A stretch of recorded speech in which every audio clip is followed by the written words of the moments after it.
चुनाव के समय से हमें ना अभी डरने की जरूरत है, ना 6 महीने के बाद डरने की जरूरत है। मगर 6 महीने के बाद जिन लोगों को डर लग रहा है, उनको चुनाव का हवा लग रहा है। मान्यवर, हम तो हर जगह ऑल इंडिया पार्टी है, हम हर जगह हर महीना कोई ना कोई स्थानीय इकाई का चुनाव होता है।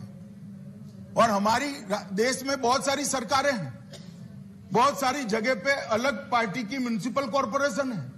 कभी हमने दोहरा व्यवहार नहीं किया। कांग्रेस के शासन में बहुत सारी म्युनिसिपल कॉर्पोरेशन हमारी भी है, कहीं हमारे पास आज तक दोहरा व्यवहार नहीं हुआ। ये पहली बार दिल्ली में सौतेले मां जैसा व्यवहार करने की परंपरा हुई है।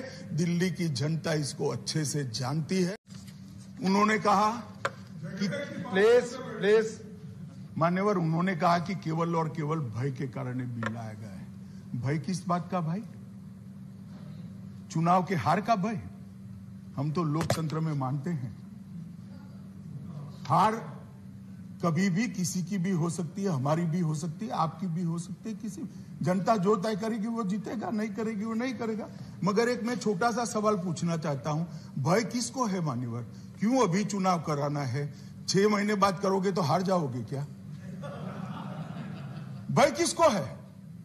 हम एक व्यवस्थापन खड़ा करने के लिए 6 महीना मांग रहे हैं, तो बाद में हार जाओगे क्या? लोकप्रियता डाइल्यूट हो जाएगी क्या? मुझे सवाल कर रहे थे कि आपने क्या दिया दिल्ली सरकार को।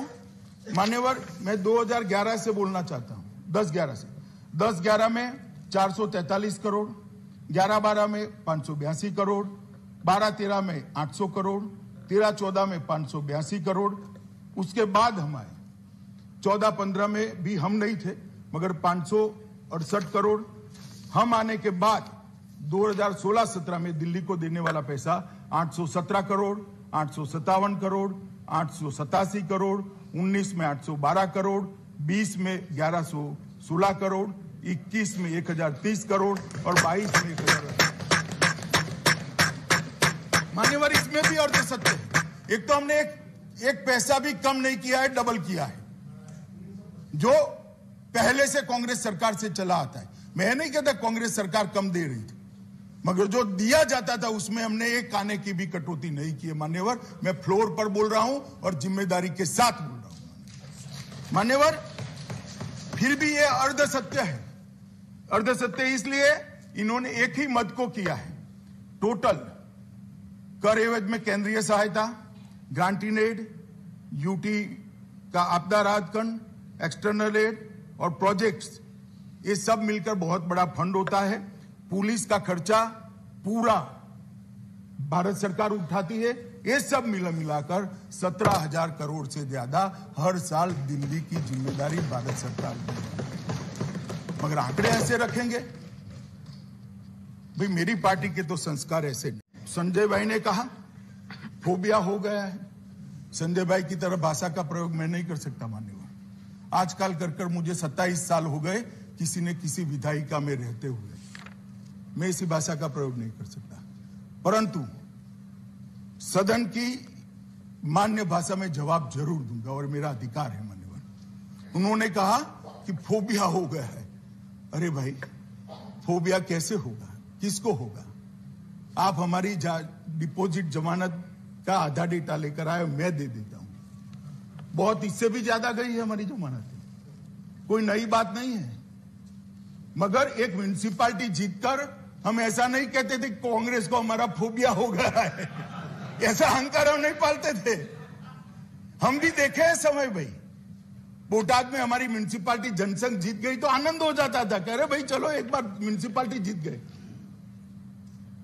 परंतु बाद में यहां आकर अटल जी ये नहीं कहते थे कि जवाहरलाल जी आपको अटल बिहारी वाजपेयी का फोबिया हो गया।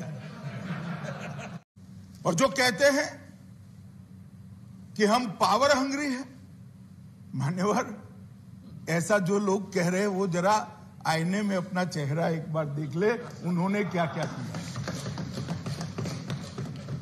मैं बताना चाहता हूं मान्यवर, 2014 से लेकर अब तक देश में कई चुनाव लड़े हम, कई चुनाव हारे भी, कई चुनाव जीते भी। न हमें हारने का भय है, ना जीतने का अहंकार है। मान्यवर, हम तो वो पार्टी से आते हैं जिनके कभी लोकसभा में 2 सदस्य हुआ करते थे और वो 2 सदस्य देखकर कांग्रेस की ट्रेजरी बैंक से ताने लगाए जाते थे, हम 2 और हमारे 2। शक्ति सिंह भाई ने ठीक ही कहा, जो इतिहास को भूल जाते वो इतिहास बन जाते हैं। शक्ति सिंह जी, ये कहावत नहीं है, मैं तो सदन में ही देख रहा हूं। जो इतिहास को भूल जाते हैं वो इतिहास ही बन जाते हैं।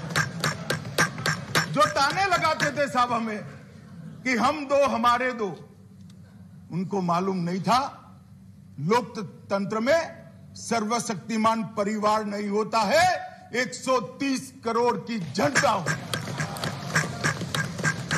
130 करोड़ की जनता हो। और आज भी मैं कहता हूं, जो इतिहास को भूल जाते हैं वो इतिहास बन जाते हैं। हम नहीं भूले इतिहास को। हमारे गुजरात में कहावत है, हवेली लेता बड़ोदरू खोયું। एक गायकवाड़ की हवेली थी अहमदाबाद में, वो लेने के लिए गायकवाड़ सरकार हमला लेकर आए और कोई बड़ोदरा ही पूरा छीन गया था। अगर आप इस तरह से सत्य जो नहीं है वो बताते रहेंगे, असत्य बात सदन के अंदर करते रहेंगे, तो मान्यवर एमसीडी लेते लेते दिल्ली सरकार शायद आपकी न चली जाए, इसकी जरा चिंता करना।